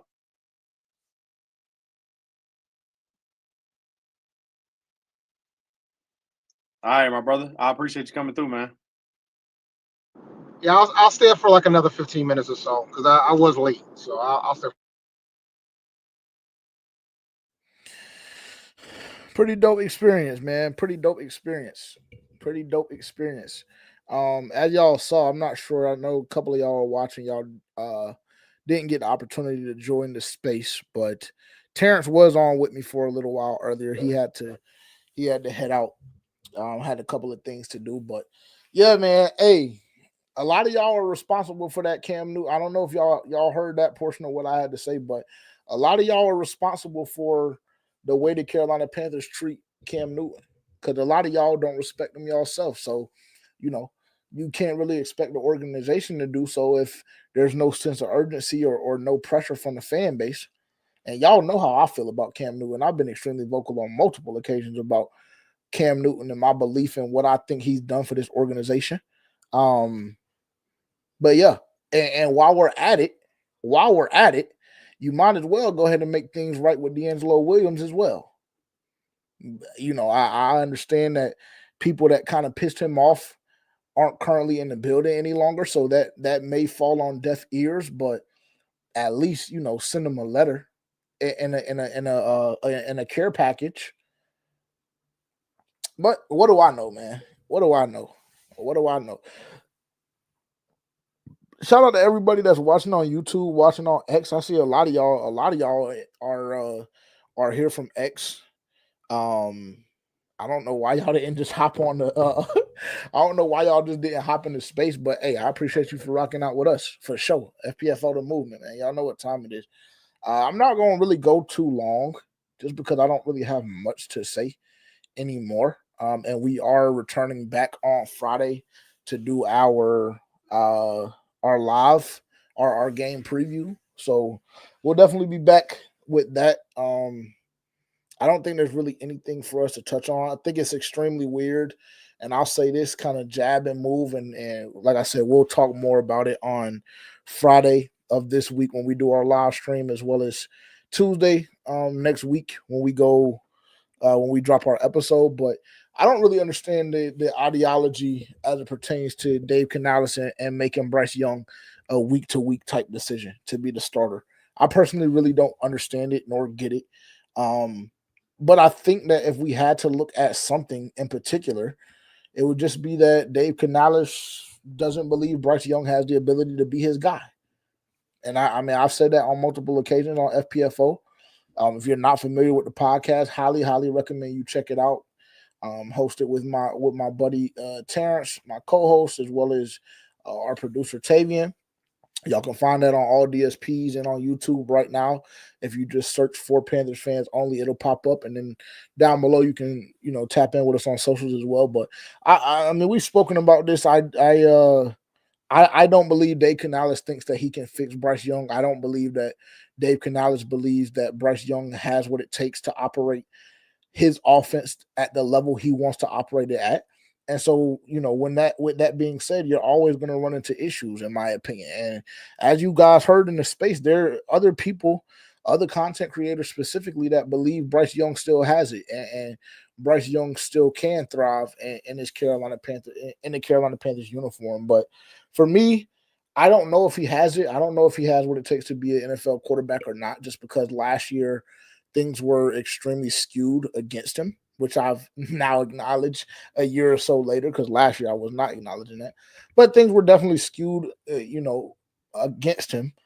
And this year, I think, again, that Dave Canales gave him every opportunity, throughout the summer and as soon as he took on the head coaching job, to prove to him that he can be the guy for the offense that he wants to operate in the way he wants to operate it.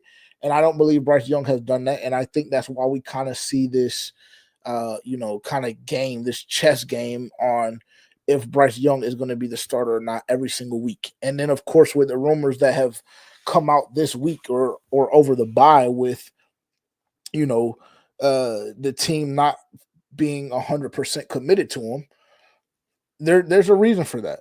There's a reason for that. And I don't specifically know what the reason is, but I do believe Dave Canales is playing a part in that to a certain degree. I really do. So, I will say, just based off of what I've seen the past 2 or 3 weeks from the team, kind of in wrapping our bye week bash here. Shout out to Black and Blue Network for giving us the opportunity to join, just to wrap things up on our end. I like what I've seen from the team over the past 2.5, 3 weeks. I do.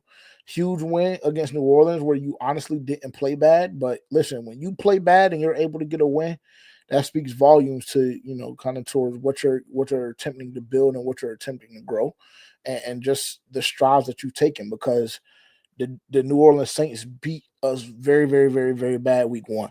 And we were able to win that game. Again, not ugly, or not sexy, not the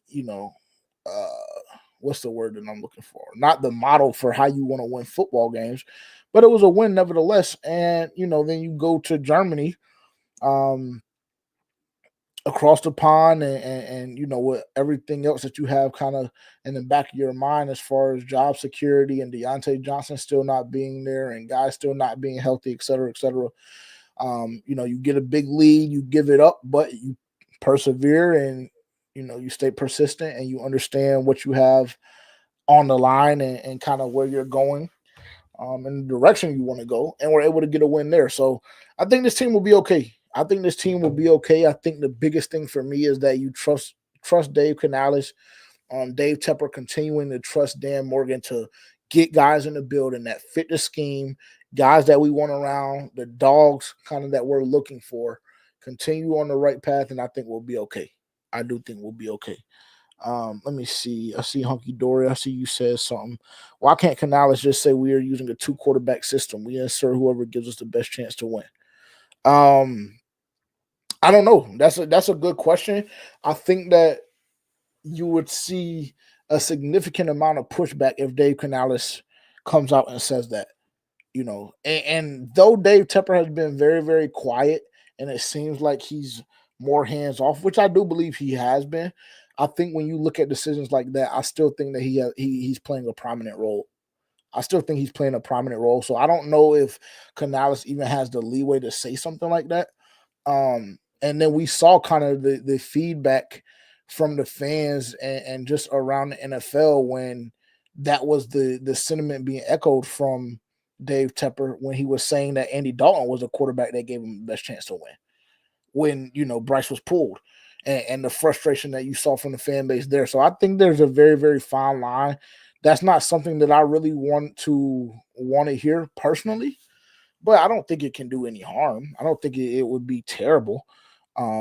But I really do believe the right thing to do is to let Bryce Young finish off the remainder of the season. Let him get tested against the Jets, against the Chiefs. Let him get tested against the Philadelphia Eagles. Let him get tested against a huge brand, even though they're shelling themselves right now, the Dallas Cowboys and so on and so forth.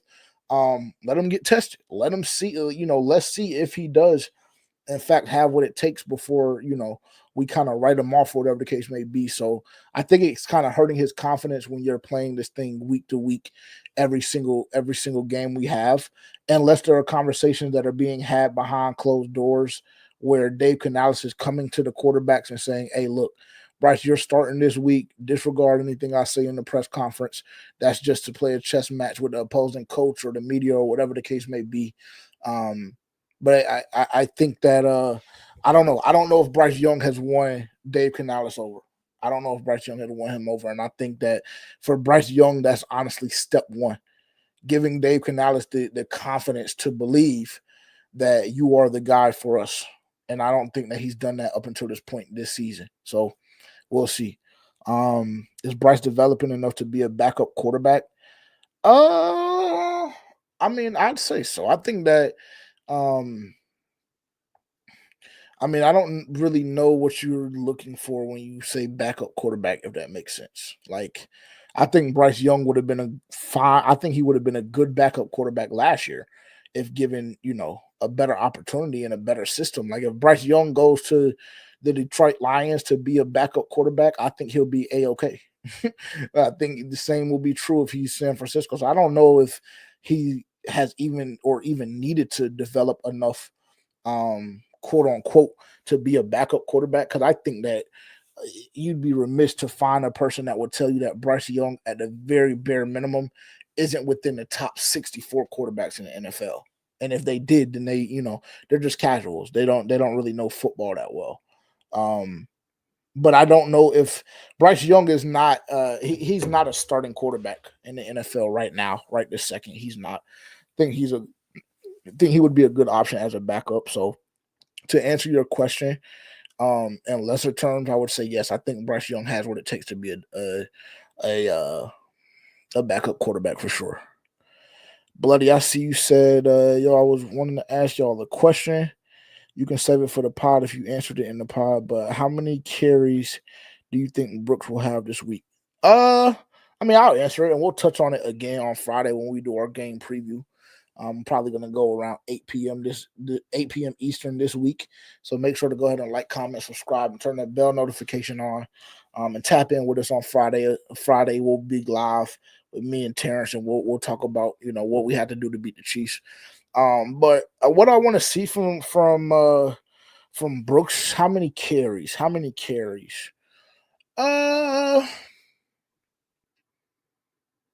Maybe six.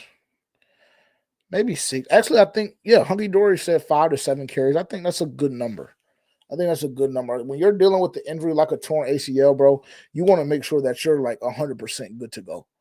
And with the amount of draft capital we invested in Jonathan Brooks, it's essential that we know that he's 100% ready to go, and we don't put him in harm's way, and we kind of save him for himself. I know he's been frustrated over the past week or two just because, his window has been open and the Carolina Panthers haven't decided to utilize him. But I think that the Carolina Panthers are kind of trying to save him from himself and understanding, hey, there's a larger play.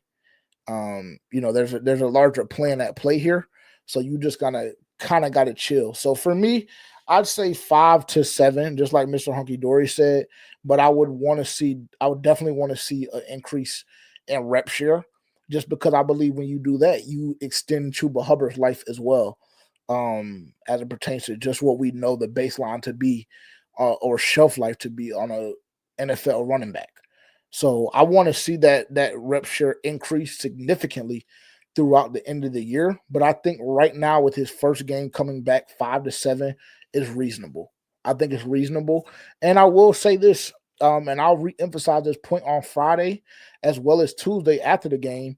Don't overreact to what you see against the Kansas City Chiefs, because this is a rookie running back at the end of the day that's coming off of a torn ACL, and he has to play the number one rush defense in the NFL and the Kansas City Chiefs.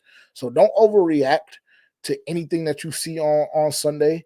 I think if you see, 5 carries for 18, 19 yards, I think that's a okay showing for a guy that you went in the second round that's coming off a torn ACL. So just don't overreact. But 5 to 7 would be my answer, just like Mr. Hunky Dory. 5 to 7 carries this week, and then you just progressively get a little bit better, because I'm going to assume at some point or another they're going to want to involve him in the passing game as well. So even if we only see 5 to 7 carries from Brooks this week, there's an opportunity that we see him touch the football 10 or 11 times, just with him being a weapon in the passing game as well. So that's kind of what I have to say on that. But I am excited. I am excited to see Jonathan Brooks again. I know a lot of people, Terrence, and this is one of the rare times that I will speak on his behalf. A lot of people like Terrence kind of frustrated in April, as well as at other times this season, that you go a running back that high when you have the opportunity to go cornerback, or you have the opportunity to add depth on the offensive line, or you have the opportunity to bring in an edge rusher. There were a lot of talented pieces remaining on the board in all of those position groups. Yet the Carolina Panthers decided to go with a running back. So I'm excited to see what he can do. I think that there's a reason why they went with Jonathan Brooks in the second round. And when you look at what they've done on the offensive side of the ball and the success that they've had in their draft picks, you look at Jatavion Sanders, we've seen him develop significantly from week 1 to now. You look at Xavier Legette and just kind of how he's had to grow up with Deontay Johnson, leaving and being a non-factor at times when he was here. And even with Jalen Coker, even though he was an undrafted free agent, our front office as well as the team had to assess that talent and realize that he was a good piece for what we're trying to build in the city, in the organization, in the locker room. So I'm very, very excited. I'm very, very excited to see 24 this week. I think he's going to add another dynamic piece to that offense. And I think that he's, is going to help Bryce Young kind of settle in a little bit more as we see Brooks get a couple more touches, and he'll just be able to play so good off of Chuba Hubbard and the season that he's having up to this point, and this phenomenal offensive line that the Carolina Panthers have developed. So I'm excited. We will be in the building on Sunday. I don't know if I'm supposed to say this, so if I'm not supposed to say this, keep it on the DL. But Aaron Duncan will be at the game on Sunday as well, with me and Terrence. I know Tavian had mentioned that he potentially may come. I don't know if he's going to come or not. But me, Terrence, and Dunk will definitely be in the building. Y'all don't go running y'all's mouth. If you're local to the city and you see us, Dunk will be with us. That's all I'm gonna say. Dunk will be with us. So I know, that y'all kind of tolerate FPFO, but y'all love unnecessary bluntness with Dunk. I know y'all love that one. So Dunk will be in the building on Sunday again. I don't know if I'm supposed to leak that info or not, but keep it on the DL. Keep it between us, man. Y'all know how we give it up at FPFO. We gonna tell y'all the real. Mr. Hunky Dory said Brooks will be stiff, no sharp jukes or sharp cuts. Yeah, I totally agree. And to be honest, with his first game action back, I don't want to see anything crazy. I literally want to see him take a halfback dive right through the 1 or 2 gap, maybe even 3 at the furthest. Halfback dive and just let it go. Let him kind of get his feet underneath him. And then as he builds more confidence and trust in that knee, then let him go. Maybe around week 15, 16, whatever the case may be. Let him showcase everything that he has. But yeah, just chill. I told Terrence, and I mentioned this on the podcast on maybe 2 Tuesdays ago or 3 Tuesdays ago, but I said I personally wouldn't even have been mad if the Carolina Panthers decided to shelf him for the whole season too. No need. I mean, what? No need. I guess maybe to get the game reps, and I understand that. But look, man, at running back, I feel like if you participate in training camp, which I assume he'll do next year, if you play the preseason games, I think that he'll be A-okay. But I understand you want to keep his conditioning at a certain level, and you want to make sure he gets those game reps as a rookie. So Hey, I get it. I get it for sure. Let me see. Make sure I hit all the comments. I'm gonna go through because I know a lot of y'all were dropping comments while we were actually in the space or in the spaces with the other content creators. Again, shout out to Black and Blue Network or Blue. Yeah, shout out to Black and Blue Network for putting that together. Very, very dope opportunity. Very, very cool to hop on the stage and share the stage with some of the other phenomenal content creators in this space. A really, really dope opportunity. So shout out to them for putting that together for sure. Omar said, tell them to turn the comments back on for the pressers. That's just simply not going to happen, Omar, unfortunately. Like they mentioned, bro, a lot of people's their egos are way too fragile for real, bro. They're way too fragile. QJ, I see you say Panthers 34-31. That's a lot of points for this Panthers offense, bro. You believe that? That's interesting. Mr. Hunky Dory said 31-26 Kansas City. Not mad at that either. I think this game is going to be a lot closer than people think. And I know that people are drawing the assumption that the Chiefs are going to be pissed off. And don't get me wrong, I definitely was cheering. I was definitely cheering for the Kansas City Chiefs to beat the Buffalo Bills just because I feel like I'd rather see an undefeated Kansas City Chiefs team than one that's just coming off of a loss.